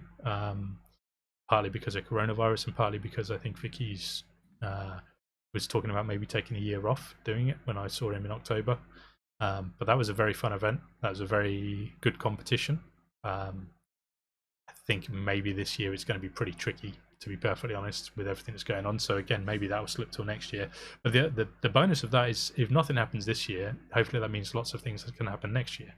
It gives people more time to organise and plan and things like that. And hopefully by next year I'll have a new track open. I've said that a lot, I know, but I'm still working very hard on it. And if we get a track open here in the UK, then we'll be throwing some fun events that hopefully will be interesting enough for international guys to come and join us. There will at least be one. Yes. Yeah. And maybe Martin from Cookies too. I'll drag him over. Yeah, of course. We'll get two. So definitely two. Let's look at another question from the chat. Burry XXX.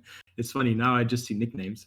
Maybe I actually know these people, but I don't know the nicknames yet. But he asked, have you already tested the Xarvis XX for longer? Yes. And what are the feelings and differences with the older Xarvis?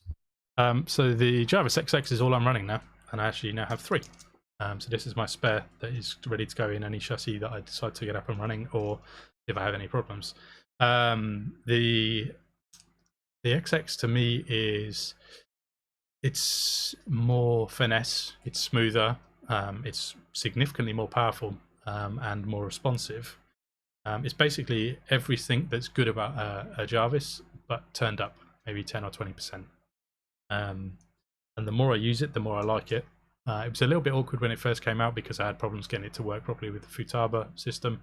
So I had the option of using my old Jarvis and having working telemetry or working S-Bus, so I could update the ESC for my 7PX. But then when I installed this, that wasn't an option because the firmware wasn't ready. But now it's all up and running. It's all good. There's no question for me. There's additional cost involved, which is why I would recommend a Jarvis for new drivers or somebody who's maybe not able to spend that much money. But if somebody has the budget to go for an XX and they're experienced drivers, in my mind, there's no doubt you just go for it because the benefits are there for sure. And now that I've been using the XX, I would not want to go back to a Jarvis for sure. Nothing wrong with the Jarvis; it's a great ESC, but the XX is improved enough that it's a very noticeable difference in terms of performance. Although the reverse polarity protection on the XX is something that might actually be worth it for beginners. Yep. Well, as I've mentioned before on this podcast, I did test that out at Cookies in January through my tiredness, and it performed admirably. I did speak to, I did have a message conversation with Joey from Super G, he tested 2 intentionally by reversing the polarity, and 1 died. But I think he was just unlucky and got a bad one. And the one thing I can say with all confidence with AccuVance is they fix any problems. If they can see that there was a manufacturing fault and it wasn't something that was avoidable, then they will just replace the item straight away. That's AccuVance direct. So if you buy it from RC Boss, we deal with them direct, so we can take care of that. And normally that means, as people witnessed in January at Cookies, we just replace the item and we send the old one back if it's a new item. But also, I wouldn't recommend anyone test the reverse polarity protection because it will kill your capacitor. As you can see, if I can get this to show, I don't know how well this is going to show on the small screen. That's soldered, maybe if I just do this for a second. These connectors, they bypass the this is the capacitor wires, and they bypass the internal circuit that has the protection in here, and they're connected directly to battery voltage. So the second you connect it the wrong way around, your capacitor will be damaged. And when a capacitor is damaged, normally it's not usable after that, even if it's just for a moment. So when you buy a Raise or one of the fancy Chevalier capacitors, you really need to be careful about reverse polarity protection. You don't really want to test it, especially not for the sake of testing it to see if it works, because I can tell you from my experience it works perfectly. And my capacitor did melt during the 5 or 10 seconds, maybe 15 seconds that I didn't notice it was plugged in the wrong way. And it was actually the dripping plastic off the case that was the thing that caught my attention. The thing that also smelled, I Yeah. remember. Yes, it did smell quite bad, and it dripped on my hand, so my hand smelled quite badly for a couple of days. It's always a dead giveaway if you smell the burnt plastic and Yes. burnt electronics. But like me, I was sat at my there's- pit trying to work out who had the problem because it smelled, and didn't realize it was right in front of me. Yeah, everyone assuming makes it's not mistakes. yourself. It happens, but that's good why the protection is on there. Another question also in the chat. Going to switch from fixed timing non-boost turbo ESC to a more advanced one with these settings. Any initial setup tips to avoid headache? And he says, great show, by the way, which is always appreciated. I would recommend starting out simple and take the time early on to learn what all of the settings do on your ESC. So as a general rule, you'll have timing on the motor, which is often adjustable. You'll also have boost timing and turbo timing. And usually, depending on the brand, because sometimes they name them the wrong things, normally boost timing should be used first and then turbo timing afterwards, meaning that motor timing, I ignored that. I'm talking about ESC settings here. So normally you set your motor timing to wherever you want it to be, 10, 20, 30 degrees, whatever it is. And then you'd use boost timing on top of that, which is usually reasonably linear, if not absolutely linear. And then when you generally use turbo for full throttle, or when you're at least going full power. So as a general rule, I'd set your motor timing somewhere recommended, depending on the brand. If it's AccuVance, set it 20 to 30 degrees. And then I would set your boost timing as something sensible, like 10 to 15 degrees, and then see how that drives. And then if everything is driving okay and not getting crazy hot, because you very much need to watch your temperatures, both on the ESC and on the motor, because different brands can handle different numbers, and also the numbers particularly in ESC settings aren't always similar to other brands. So 20 degrees boost on an AccuVance ESC might be very different on a Sanwa ESC or on a Yokomo ESC or another brand. So just because your friend is running 20 degrees on his ESC that's a different brand doesn't mean you can run it on yours. So always start a bit lower, and when it doesn't feel enough, do a few laps anyway and just make sure it's not getting hot, and then turn it up a little bit. Don't just go straight in at 50 degrees, because that's how you blow up motors or overheat ESCs very quickly. I've seen people do that. I've seen people explode motors inside 1 second of powering them on, and I've seen people overheat ESCs inside 30 seconds. It's not common, and it's very easily avoided, but when somebody accidentally inputs the wrong numbers, or turns off a rev limiter feature and things like that, then very quickly you can have a motor that's designed to do 100,000 RPM actually doing 190,000 RPM and exploding. So yeah, work your way up carefully is my best advice. Yeah, and also keep an eye on the motor timing itself, because especially some of them, they don't have the markings, or they might have a fixed timing where you assume it's 0, but it might not be 0. It might be higher. So yeah, keep an eye on that as well, and indeed to check the temperatures. Don't go too crazy too fast. No, and the thing to also remember is, in reality, like I use my turbo on my ESC to slow me down. Apart from on carpet where it'll melt the tires, so I don't really use it for that. But on slippery surfaces, actually, when I pull full power, that's to slow me down. So when I'm running behind somebody and I'm catching them up and I want to go a bit slower, well, if I back off the throttle, I gain more grip, so I drive into the side, or I struggle to control the car. So quite often that's when I'll bang full power on and just slow down because I'm just wheel spinning and sit next to them. Or even sometimes I'll even use a rev limiter for the same feature, just to back me off a little bit. So don't assume more power means more speed. And if it does mean more speed because you're on carpet, think about your tires and think about the style of driving you're doing, because it normally can get pretty ugly if you're just using tire heat to get you more speed. Yeah, and also the tire temperature. If your tires are hot, it might be hard to get rid of that. So you might end up with a very inconsistent lap. Yes. Especially if you're doing multiple laps in a row. Your car might feel different after 3 or 4 laps, just simply because the tires are. And you might start losing the slide that makes it fun. if the car just grips up and wants to go forward all the time, sometimes that makes it harder to drive because you can't follow somebody if there's a big flick and a long glide at the end of a straight. Well, if you've melted your tires, sometimes that means you're automatically driving in towards the apex on the corner before you want to. So yeah, it's not so hard.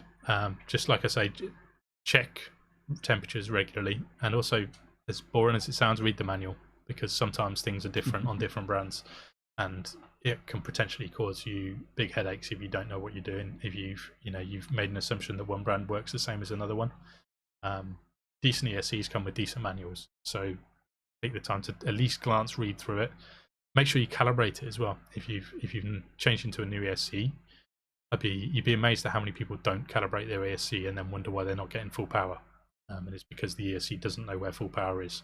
So definitely read the manual for that, because often they'll have different procedures to do it. It's seeing 98% instead of 100 when you squeeze the trigger. Yeah. So whenever you don't get the turbo, if it's based on full throttle. So yeah. Yeah, that's a good one. And also all the settings around the boost timing itself, or the turbo timing, because there's way more than that. It's not just the timing, it's also the slopes, delays, things like that. So to check those out as well, because that might change the feel of the ESC a lot. We've actually got a connected question just come in. Somebody has asked, they said they have a slight delay on their turbo. It's set to 7,000 RPM and full throttle only. Do they need to set it to 0 RPM to have it instantly when they pull the throttle, or adjust the sloping gauge? It will depend on the brand of ESC that you're running, but normally full throttle means instant. So my recommendation would be to make sure you've calibrated the ESC, because that could be that it's not seeing full power quick enough. It could be that you've got a turbo delay on, which is something AccuVans can do, and by default will have, I think it's 0.05 seconds delay. But the other thing to do is to tune your other settings, because 7,000 RPM is very low for a turbo to come in. It's not ridiculous, but like the lowest I normally run mine is 20,000. And what you might find is that your ESC is prioritizing the RPM over the full throttle, and because this is what I was saying about using the manual. Depending on the brand, it might be that if you set full throttle only, then it will come on instantly. But if you set an RPM as well, it will prioritize the RPM, and because there is a setting there, it will come on at 7,000 RPM. And if you're below that, you have to wait till it clears 7,000 RPM before you get the extra power. So it can be that you just need to read the manual and just calibrate it differently, or it might be that you need to use more motor timing or more boost timing to get it to 7,000 RPM sooner. But from the sounds of those settings, using 7,000 RPM for turbo, I would guess you've set turbo below boost, and so it's taking a while to spool up because it's not got enough power, is my thoughts. But without seeing it or knowing exactly what the spec is, it's difficult to know. So feel free to fire me a PM and I'll have a look at it. If you can send me more details of what you got and some screenshots or some settings photos or something like that. We also got some questions in before. These are from Lucas Gromsel, if I pronounced it correctly. There's actually 3 questions in a row. Okay. First question, how can I run reliable high motor timing, like 45 or 50 plus degrees? Second question is, what do you guys think of no damper oil setups on the front? And then the third question is about advantages or disadvantages with a ball diff versus a gear diff or a solid axle. So okay, so let's start with your first question. You want to run reliable high motor timing. I would start by saying I wouldn't consider high motor timing to ever be reliable. It can be, but don't assume it is. High motor timing puts a lot of stress on the motor itself and also on the ESC, because it means the motor pulls a lot more amps. So I've been able to run. Plus, it might also make the motor feel quite laggy and low RPMs. Yes, in a lot of cases. If you're sure that's what you want to do, then just buy good quality stuff, and you definitely will need to turn down the turbo and boost timing on the ESC. I think we've mentioned before on this podcast, AccuBalance, for example, recommends 60 degrees maximum total timing, which includes motor, boost, and turbo, and that's maximum. That's not what they recommend you use. That's as much as they say their gear can keep up with.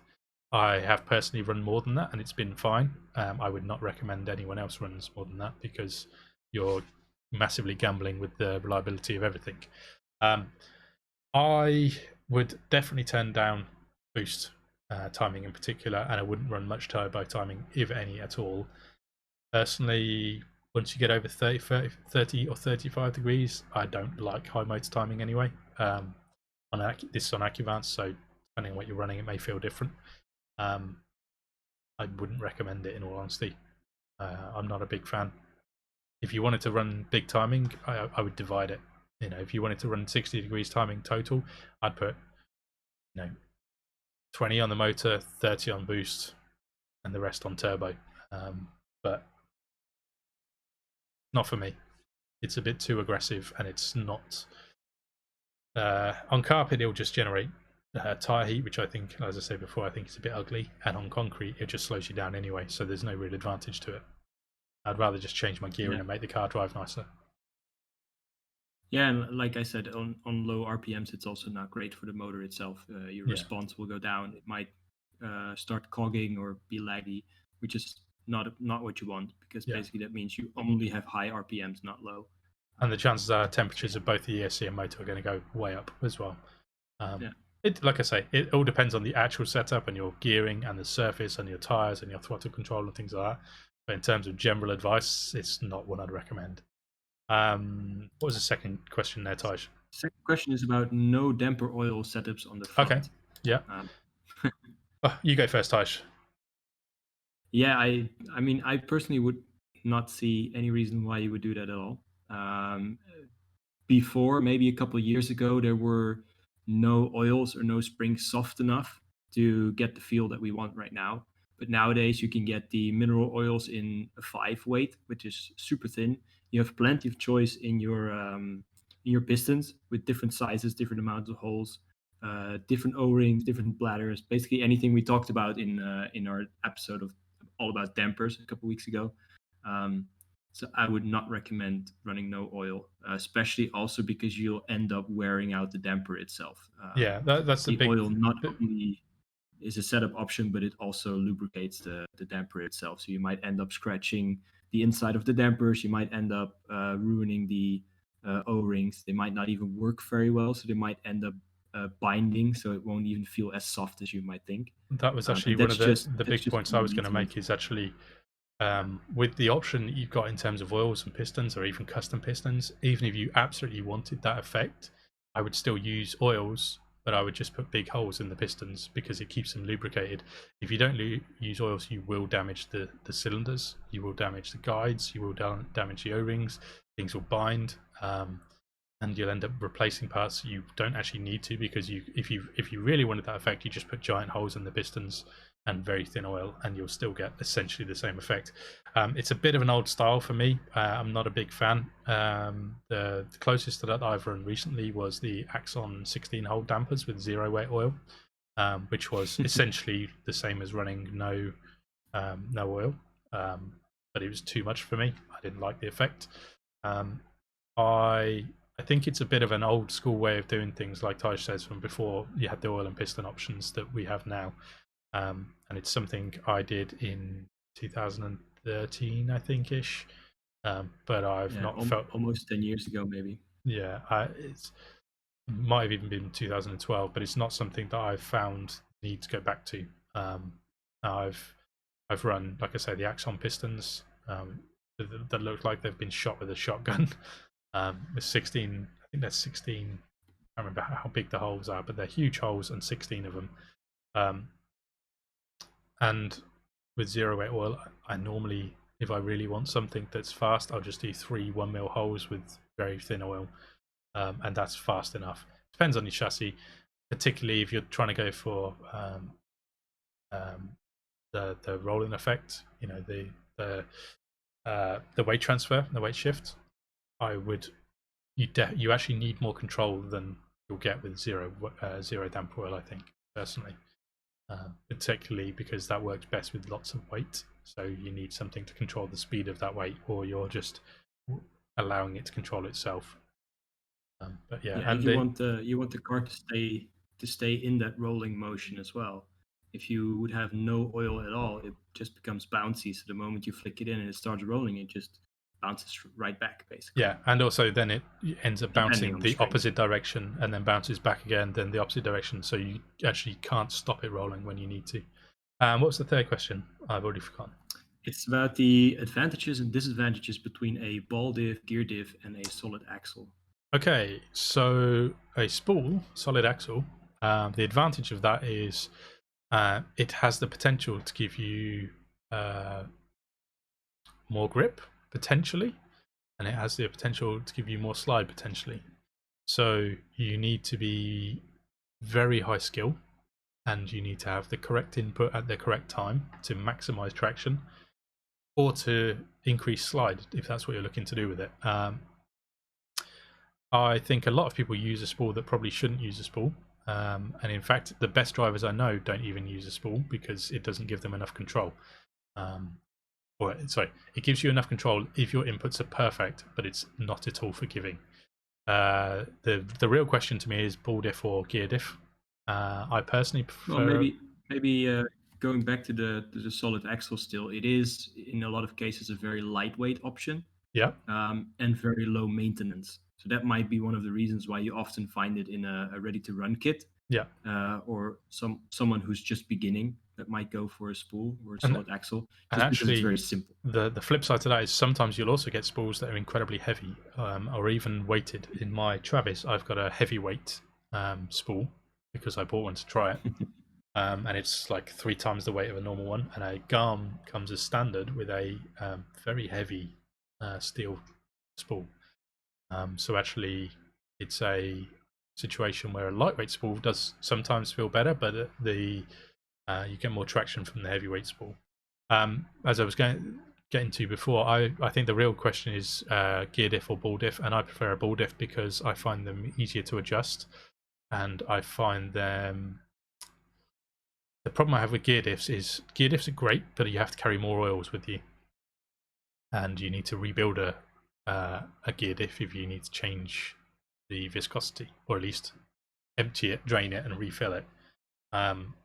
With a ball diff, I need to pop one axle out, hold a wheel, and turn a screw, and it can be done in just a few seconds. And generally, I can get it pretty accurate before I've even put the car on a track.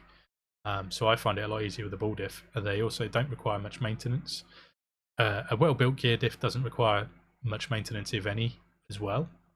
So they're kind of even there, but a cheap or poor quality gear diff requires a lot of maintenance. And the problem you have with a gear diff as well is if it leaks, you can really mess up a track, which doesn't happen very often, admittedly, these days. It used to. MST brought out a very bad gear diff, I don't know, 2012, 2013. And some of the plastic was warped in the packet, so it was almost impossible to build it without them leaking. But the ball diff option to me is always my preference, just because I'm more comfortable with it. In all honesty, it's what I started using with diffs. They took me a while to get used to, and now I'm very comfortable with them. But I think that they're very hard wearing. They're very hard to cause damage to. You might over tighten it, you might run it a bit loose, but in general, it just needs an adjustment to fix it. It's rare that you'll actually break something to the point where it has to be replaced. They do last a long time. I generally replace all the balls and plates in a gear diff, in a ball diff, every 18 months to 2 years when I do a lot of driving, but that's way before it needs to be replaced. The only thing you need to be very careful with a ball diff is that they don't get dirt in there. Once dirt's in there, as we said before, it just acts like a grinding paste and wears everything down much faster than it otherwise would. Gear diffs can be very good, and with the right setup, a gear diff is great, but for me, they're just a little bit more awkward. They can do exactly I think if you had a perfectly set up gear diff, it might maybe be 5% better performing than a ball diff, but the chances of having it set up perfectly are maybe half, I think, from my personal experience. And For me, for me, the ball diff is usually preferred. It's a bit of a faff to get it set up correctly and to build it if it's the first time you're doing it. But if you're doing it a couple times, it's actually quite easy. But a gear diff is just too heavy for me. A gear diff also shouldn't be all the way filled. So if you have your chassis sitting for a while, all of the oil will sit at the bottom. So if you take your car, put it on track, it might be unbalanced in the first couple seconds, which I also don't really like. It's extra stress on bearings and extra stress on everything. So for me, the ball diff usually is preferred. And also, like you say, you can adjust it without having to take it out of the car, Yeah. which is easy. Just to make sure you don't have it too loose. Quite often when I checked out other people's cars or had to check their diff, basically if you hold both outdrives, the pulley should not spin. If it does, it's too loose, so you're losing some power, but you also end up risking melting the pulley inside, which is bad. And the same I've as if seen you it go too happen quite a tight as few well. times. So you have Yeah. to be very careful. I think that's the big downside of a ball diff is that the setup comes down to feeling. Like you feel when it's too tight or too loose, and it becomes It quite takes some hard. experience. It becomes quite hard to replicate when you're new. You know, if you go to a track and have a nice setting in the ball diff, and then you go to a different track and change it to suit that track, or when you come back to the first track, you have to feel to get the same setting you had before. And it's with experience, it becomes easy. It's sort of second nature, something you don't even really think about. There's just a setting that's right, and then a bit tighter and a bit looser. They're your general options. Gear diff is much easier in that sense because you just drain the oil and put in the number from the bottle that is right the first time. You just make a note of whether you use 3,000, 5,000, 10,000, whatever it is. But it also means you need to carry that with you. You don't want to forget it. It's not a big deal, but yeah, I think that's kind of my answer for that. Is I prefer a ball diff, but gear diffs are fine, and some people prefer them. They both work for sure. A spool to me is, as I've said before, it's like a master level thing that I aspire to be able to use well. But inevitably, I'm always faster and always more control on a diff. And it's the same for most people I know, most high level drivers that I know. Very few of them actually will use a spool by choice. We have two more questions in the chat. Maybe that might be the last two for today. Looking at the time. Yeah. First one is from Joshua. He says, "I just got my first rear-wheel drive drift car. It is a MST RMX 2.0, and he has never drifted a rear-wheel drive car before. And if we have anything we would recommend, he's going to be running it on concrete in his basement." We actually did a whole video about tips and tricks for beginners in terms of where to practice, which kind of tracks, who to talk to, what to do with upgrades and electronics and stuff like that. So I would basically just recommend watching that one. Yeah, I'm just looking it up. It's Let's Basecast see number which 9. episode number it is. Number Episode 9. number 9. All right. Yeah, so that's well, the one tip I would give you based on where you're going to use it is keep it clean. A lot of concrete basements can be quite dusty, and concrete dust will kill a lot of things very quickly. It turns out to be very abrasive and will kill bearings and drive shafts and gears a lot quicker than you might expect. So if your car's covered in dust, get an old paintbrush, clean of course, and brush it off, or if you can, an airline, and blow the dust off. But I think the thing I'd just say is take your time to make sure it's working well, and nothing's sticking or binding or tight, and that it turns left and right just as well. If something's not right, get it fixed rather than just driving around it. RTRs, particularly MSTs, they're tested at the factory, so they physically will have run that car already on concrete and made sure it works okay.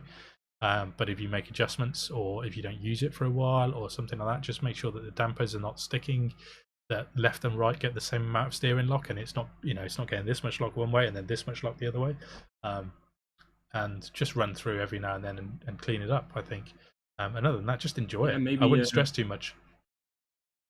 Yeah, maybe considering that it's an RMX 2.0, I would say stick to the box settings for the first couple hours you're driving it. Yeah. Because the RMX 2.0, it comes with a setting that actually works really well on concrete. settings are for So concrete. exactly. The So I would the definitely stick with that in the beginning.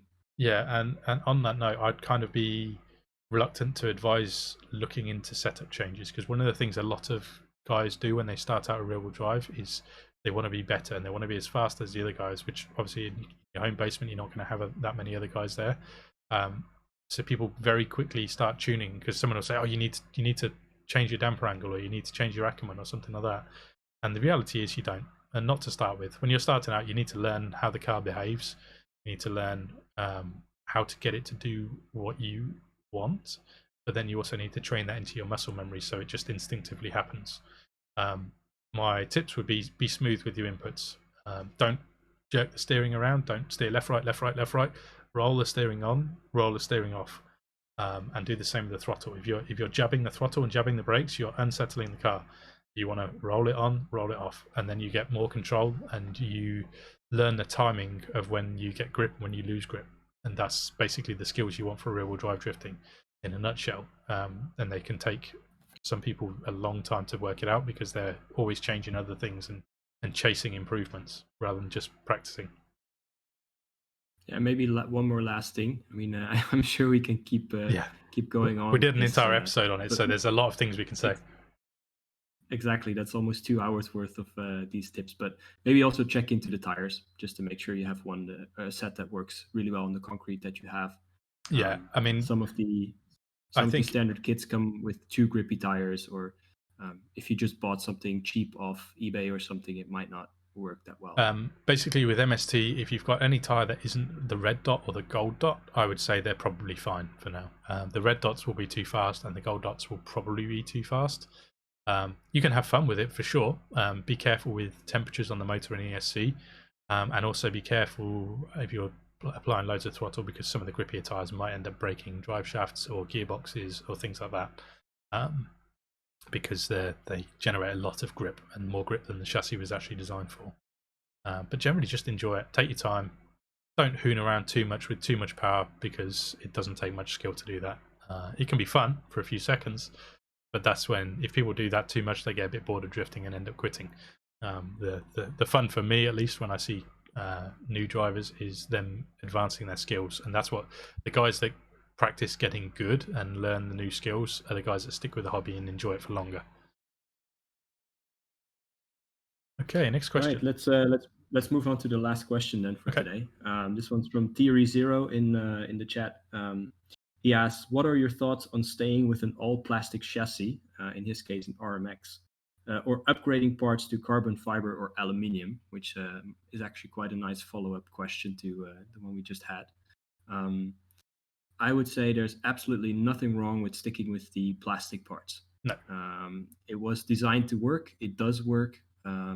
It's actually quite lightweight in a lot of cases. The only thing that might be an issue is that some of the plastic wears out a little bit quicker. You might strip some screw threads or something like that. But in general, most of the plastic stuff is absolutely fine. And usually the maintenance side of things, or the plastic wearing out, is only when you're doing maintenance, when you're taking parts on and off frequently or adjusting parts. That's when you notice that you strip the threads and things like that. But also, bonus of plastic parts is they're very cheap to replace.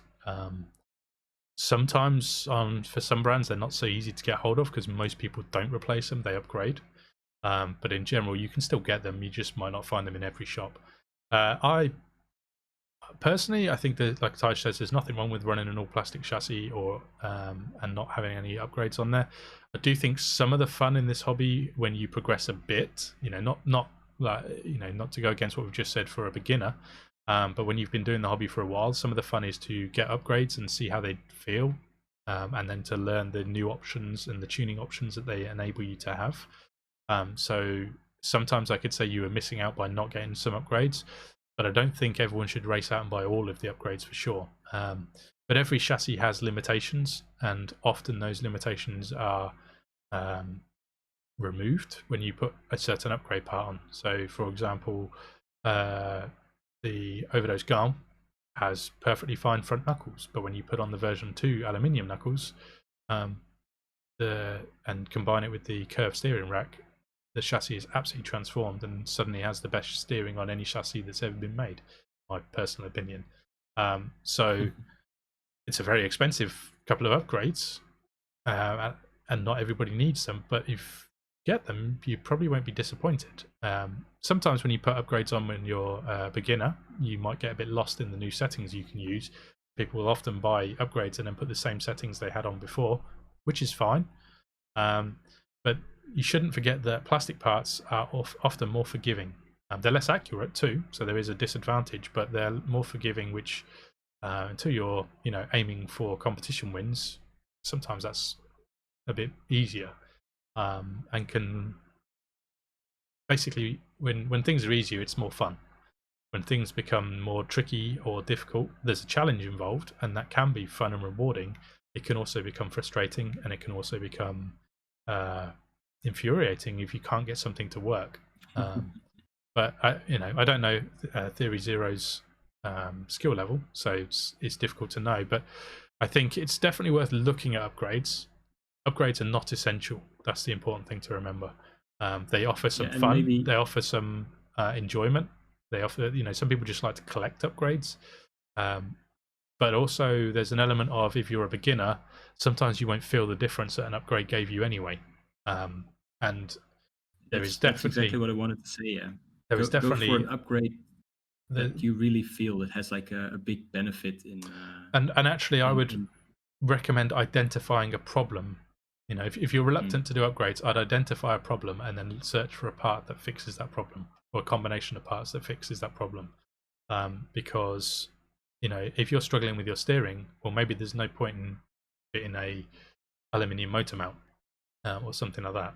But if you were to fit a new steering rack or new knuckles or new servo or something like that, then maybe that does offer you a benefit. But also, if you jump on all that stuff too early, you're just buying the shiny stuff without knowing what it's doing or feeling the difference. And also, this, it's the same as me.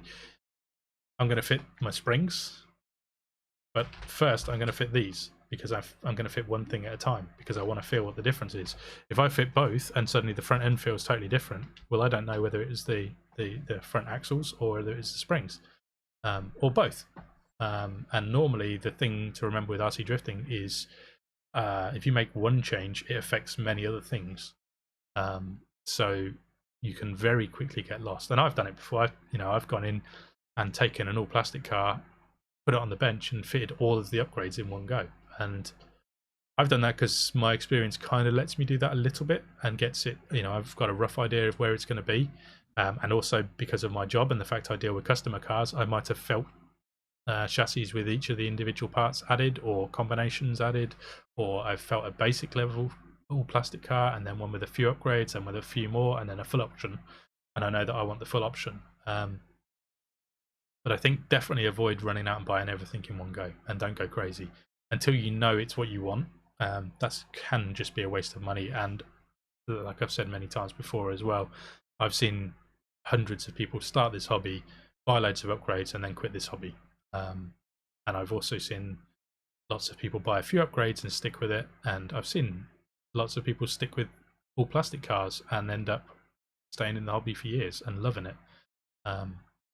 Just because somebody like me has all the options doesn't mean everybody needs it. That's for sure. But yeah, I think that kind of answers that question. I think so. They're already saying thank you for the tips. So I'm sure we're going to do this again, right? To do another Q&A. Yeah, I think we'll probably aim to do it anything left fairly frequently. And also, like we've said every episode, you can submit questions and we'll answer them when we can. Yeah, if you ask them in chat and we've got time, we'll answer them in that episode, or especially if they're relevant to what we're talking about. If they require a longer answer, you can fire us a message and we'll maybe even use it as the entire basis for the subject of a show. We've got a few ideas for shows that should be coming up over the next few weeks, but we're open to new ideas. If something is particularly relevant, or there's enough people that want the same information, we can make that happen sooner. And it would be very good if we can keep the questions coming in, because it's good for us to be able to answer them directly like we have been tonight. Exactly, and it's fun too. It might be something that we're just not thinking of at all. Something that might be obvious to us, or something that we haven't encountered at all before. So yeah, just shoot anything our way, and we'll see what we can do with it. Okay, well, I guess we'll call it a night. So thanks for watching, guys. If you want us to do more stuff like this, let us know. If you could like, share, and subscribe and do all that good stuff, helps us out and keeps us motivated to keep doing more. But we'll be back next week. Don't forget to share the audio version, I would say. Yes, and check it out as well. We will hopefully be improving the audio quality ongoing. We've made some changes today, which hopefully have helped. I know Tij's video stream has glitched a little bit, but we'll look into improving that. The audio seems to have been okay, so hopefully the podcast downloads will be okay. Perfect. I should get that up tomorrow. So there will be a slight delay when we do the audio podcast because I have to wait till this is all finished and then go in and edit it and create the file and upload and do all that stuff, which I will then do tomorrow, since now is family time after this. But yeah. Exactly. Well, hopefully we'll catch you guys next week, and submit your questions for us. All right. Thanks for watching. Catch you later. Bye. Bye-bye.